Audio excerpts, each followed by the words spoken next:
Hello there, this is Steve here in Sydney of the lay gnosis website truebluehealer.com, where in just 20 minutes you can get physical evidence of your divine spark being activated, and that will be followed within a week or two of a whole lot of things. Evidence, vivid messaging dreams of an extraordinary nature, an internal mentoring voice a couple of months down the track, Kundalini rise automatically triggered for you, which is a wonderful experience, lasts about 6 months. And you can get all that basically for free at truebluehealer.com.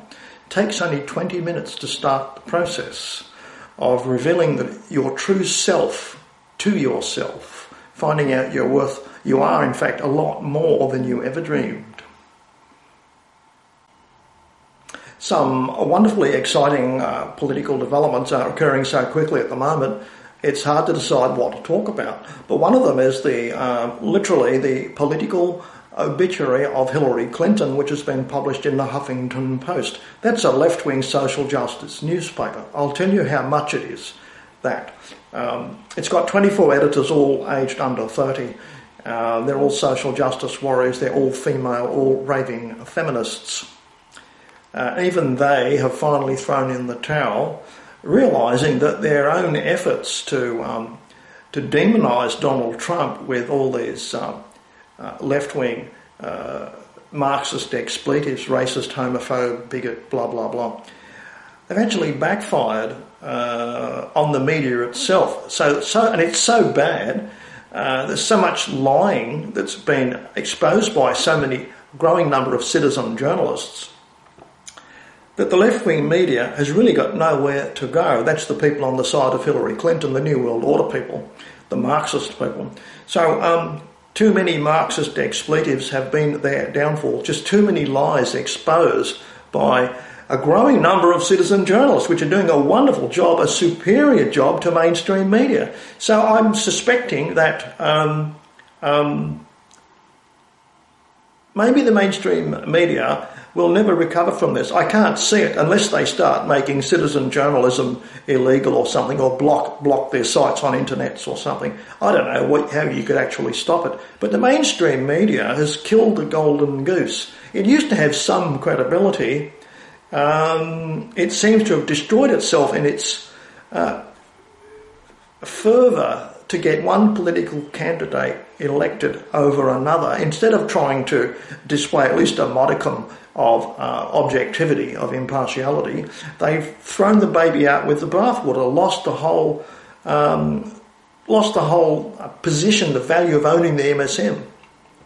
So if the MSM's going down, it's one of the greatest things we can ever do. It's all part of the defeat of the New World Order, I am certain, because it's very much a part of it. And with this wonderful thing we're reading, where the political obituary of Hillary Clinton and how they fail, and how the campaigns failed so badly, is already written up in the Huffington Post. It's on the Australian edition. I'll be putting a link to it underneath this video. A note of caution. Trump is a raving Zionist himself, okay? Hillary's just more of a Zionist, more obsessive. She's a fan of the guy called Alinsky, who really uses only demonisation. He wrote a book about how to conquer a society by just using Marxist expletives, really, and tricks in conversation and interview cut-offs and gotcha questions, stuff like that. That was his idea of political conquest. To hell with democracy, who cares about that? Alinsky didn't believe in that. Great damage he has done inspiring Clinton all of her working life, but she seems to be well past her use-by date. They're already talking about what are they going to do when she's lost, for goodness sake, and that was the spirit of the Huffington Post article. I wish it had been quicker, but maybe something that grows slower is going to be stronger in the long term. This is no flash in the pan. Some welcome news from Australia, where a poll has electrified newspaper columnists at least. And the left-wing people are in some disarray because something's happened while they weren't looking. While they're all busy, the left-wing people showering everybody with Marxist expletives. 50% of Australians in a poll indicated that they wanted to stop all Muslim immigration, which is exactly what Donald Trump has been saying over there in America, and it's a major factor in the Brexit vote. Okay, so it's a global thing and it's going to grow. The number of people wanting to stop Muslim immigration won't be getting smaller because Islam is not going to reform itself. It's genetically based crime anyway,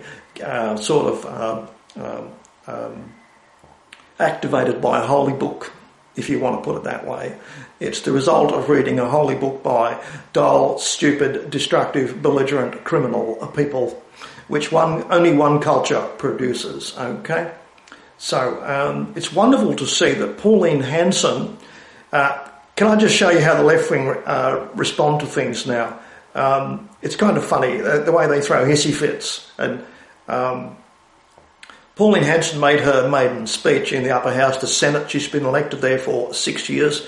She got 1 million votes, which is remarkable. And a lot of these people answered in the poll they wanted to get rid of Muslim immigration. So she stands up and makes her maiden speech in the upper house, you see. And all she really does is advocate common sense. And when a culture is bringing in criminality and terrorism, and they're doing female genital mutilation, and they're selling child brides to their uncles in Afghanistan, that sort of thing. They're breeding children, that sort of thing, to sell to their uncles in Afghanistan, rich old men. That's not really compatible with Australia, and maybe we should stop it all, you see. Well, to me, that's all a lot of common sense, and that's what's appealing to 50% of Australians at the moment. The silent majority, the ones who can't be bothered, they're busy having a good time, working hard, enjoying their lives. But finally, the body count is mounting. The things wrong seen about Islam are growing. They're more and more in our face every day, you see. Now, this is partly due to selective news feeds, because you can pick up your own news these days. Educate yourself in the area of what's going on that you want to know about, not what the MSM dish up. So the MSM is probably losing ground all over the Western world, and citizen journalists are the heroes. There's so many of them on, they're absolutely wonderful. I sit there rating them one after the other, who can express a point the best way, and I think they're also damn good, and there's such originality in presentation and such professionalism in some beginners I have noticed, I can only admire them. They're certainly playing a role in getting the Western world out from under the thumb of the Zionists. It's a slow process, but first of all we have to deal with Islam, and that started in Australia with Pauline Hanson. Now, compared to anti-Muslim campaigners like Geert Wilders and Marine Le Pen, she is no Zionist. You got that? She is not a Zionist. One of the few anti-Muslim immigration campaigners around the world who is not a Zionist. Just about all of them are controlled opposition. You look at that wonderful speaker. There's a wonderful website called Jihad Watch, you see, and it catalogues all the damage done by Islam. Well, Robert Spencer is owned, operated and paid by a Jewish charity to ham up the dangers of jihad, you see. Now, it's the Jewish charities, George Soros charities, that brought all the Muslims into Europe in the first place through Jewish Angela Merkel. So it's very hard to find genuine activists who really believe in what they're saying. They're not just paid mouthpieces, such as Robert Spencer, who's always spellbinding to listen to, a wonderful speaker, very knowledgeable, quotes the Quran left, right and centre, wonderful, writes books and everything, very forthright fellow, blah, blah, blah, blah, blah. But he's really the controlled opposition, and I wonder whether he's just another Jewish proxy on the world stage, responding to other Jewish debaters who seem to want to hog the whole mainstream media, including the alternative media. There's another one called Bare Naked Islam, which is unabashedly and unashamedly Jewish. And she doesn't want to hear one thing wrong said about... I got banned on that website from just saying, well, what about the Zionists who brought all the people into Europe? And I got blocked for asking that question. That's Bare Naked Islam. I think most opposition sites on the internet all seem to be Zionist-powered, Zionist-operated, Zionist-owned. So I'll tell you two people who are not Zionists. myself and Pauline Hanson. Okay, so you might get an honest push from honest people with honest concerns, no spin connected, from Australia, starting here first. We did lead the world in stopping the boat people coming to Australia, and our politicians are now in Europe strutting on the world stage saying you have to copy us if you want Europe to survive, and there's some value in that. Our left-wing Labor Party let 50,000 silly boat people in, and 90% of them are on the dole today. Thousands of them died at sea, which the loopy left wing never thought about, because they weren't very practical people. They were just academics flashing their big vocabularies and forgot about little boats sinking in the middle of the ocean in high seas and stuff like that. The death toll was shocking, and that death toll is what actually motivated governments to toughen up and say, it's not charity to let people drown at sea, it's cruelty. So we've got to stop, got to pick them up. And now we spend a vast sum of money every day of the week keeping Orion patrol aircraft out at sea, patrol boats and all sorts of very expensive measures. And that's going to go into the foreseeable future, probably the rest of our lives, because they know it's said that there's 14,000 people waiting, queued up in Indonesia to come to Australia in case we relax our laws in a moment of charity and niceness and left-wing stupidity. So can I tell you something that's mildly humorous? And it's about left-wing people who seem to be physically endowed with a lack of brain development across the spectrum. When Pauline Hanson made her maiden speech where she just wanted to stop Muslim migration, all common sense measures she wants to put into place from the Senate, the leader of the Greens, who's an LGBT marriage for everybody fanatic, his name is he's a medical doctor, Richard D. Natale, right? Guess what he did when he first heard the first couple of paragraphs of Pauline Hanson's common sense speech? Put his hands over his ears and ran out of the Senate. He was so weakened, so mollified, so discombobulated, so stressed, because he hadn't been given any trigger warnings. All he could do was sink to the ground and send off a Twitter protest that he'd just been subjected to something very, very dreadful and deeply threatening called racism, a Marxist expletive. That's all he could do. Medical doctors have a vocabulary of some 300,000 words, and all he could say was tweet one word, racism. So they're basically behaving like children spitting the dummy, like infants spitting the dummy when they can't have exactly what they want. And once again, it looks like the whole left wing are histrionic people who've got to make a big song and dance, and they need trigger warnings and all that sort of stuff, whereas ordinary people just say, well, that's common sense, maybe we should do it. That's the common person's reaction to such common sense suggestions. Let's have a go. Let's talk about it. What can we do?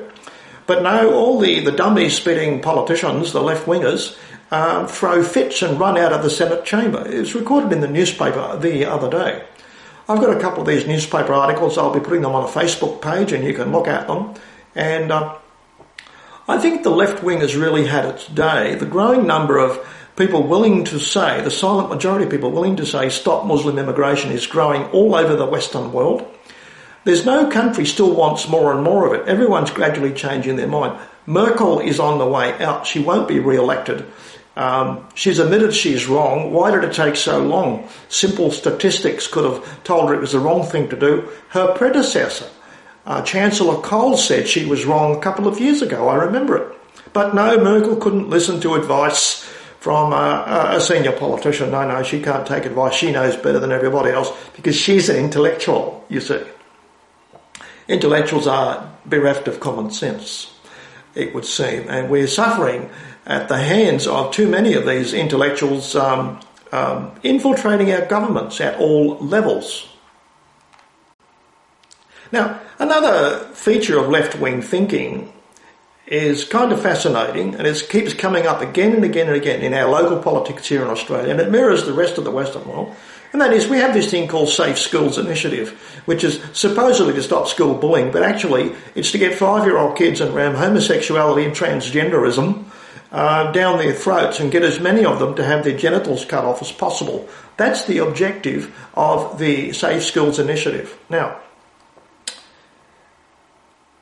common sense people are complaining about this. Growing numbers of parent groups are complaining, you see. Why do our children have to be subjected to this attack on their physical bodies when they go to school? Because that's what transgenderism is. It's genital mutilation of the highest order. So why, when we go to school, have our children got to be subjected to this?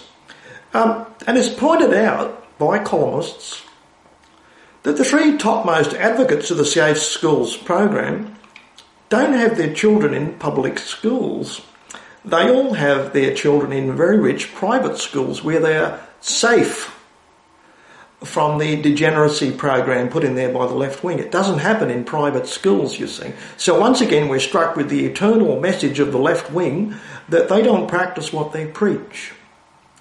It's kind of fascinating. But the growing opposition to the safe schools thing and this business of introducing political genderism, gender fluidity, and trying to persuade every little boy to be castrated because he really should have been a girl, all that sort of stuff is beginning to wake up the silent majority in Australia. It's getting growing coverage in newspapers.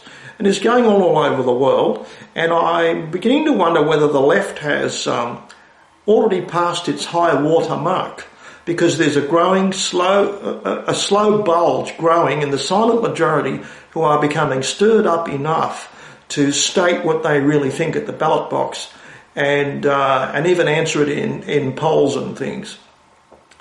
And the left wing are going to be left high and dry, avoiding reality as usual, just hurling Marxist expletives at everybody, which seems to be an immaturity of their brain, because they're always trying to convince us that their reality, which is childish fantasy, is more realistic than basic reality.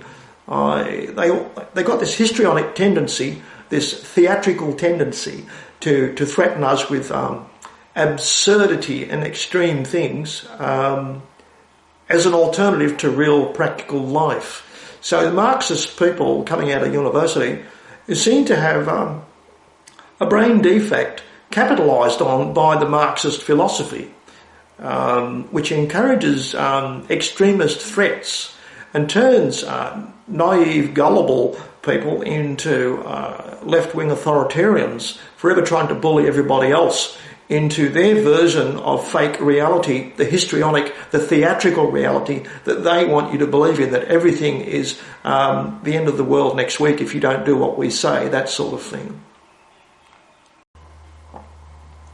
An example of the fantasy-powered left-wing social engineering would have to be the gay marriage debate in Australia. It's kind of funny because you find out that left-wing authoritarians actually practice all the most evil things that they accuse everybody else of.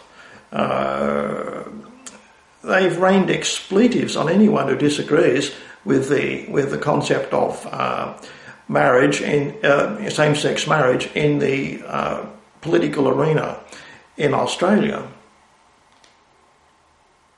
And opposite to Ireland, they're trying to present a plebiscite or a referendum here on same-sex marriage. Now, it's mighty peculiar because, and they've been quizzed about it, they've been asked about it, and the gay community do not care about gay marriage. The numbers are, and we know this for certain, only 1 out of 1,000 gays will ever get married, because gays do not want long-term relationships. They don't want marriages, which raises the question, who's actually pushing this thing about the importance? What's the rush to bring in same-sex marriage? You see, what is it? Well, it's only the LGBT professional Marxist fraternity, a very small group of lobbyists who write stuff all over the internet and in newspaper columns, you see.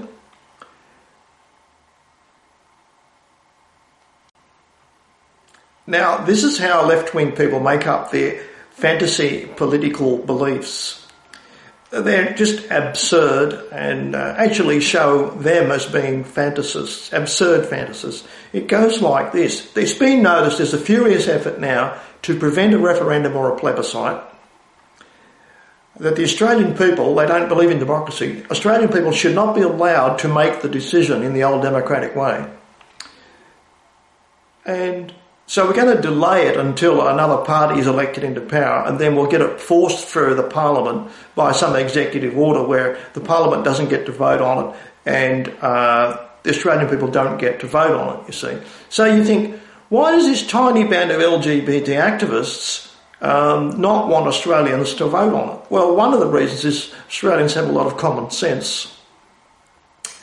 And Marxists reject common sense at every opportunity. And they're deathly afraid of losing. And surprisingly, this is one of the absurd things they put forward. If we let Australians decide democratically whether to have same-sex marriage or not, then thousands of gay people may commit suicide because of the homophobic riots that will ensue. They're painting a picture of like a Mad Max end of the world situation where gays are being crucified in the streets. Whereas the truth is, common sense Australians are largely indifferent to gay issues because it's actually a lot smaller than everybody thinks. They're only 4% of the population. Most of us don't care. But the left wing have decided to try and make us all believe that it will be the end of the world and there'll be thousands of mental health damage cases and even suicides from the gay community if we dare to let democracy operate on this question as we do on all other questions. And coming out of this is revealed the deep visceral hate that Marxists have for common people. So these Marxists practicing Marxism are actually the petty bourgeoisie who think they're one step above the common people. So it doesn't make much sense championing the common people, does it? Workers control the means of production, all that sort of crap. The Marxists don't really believe in that either. They believe in their own personal control of everybody else. Everything's got to be done their way, and they mount these absurd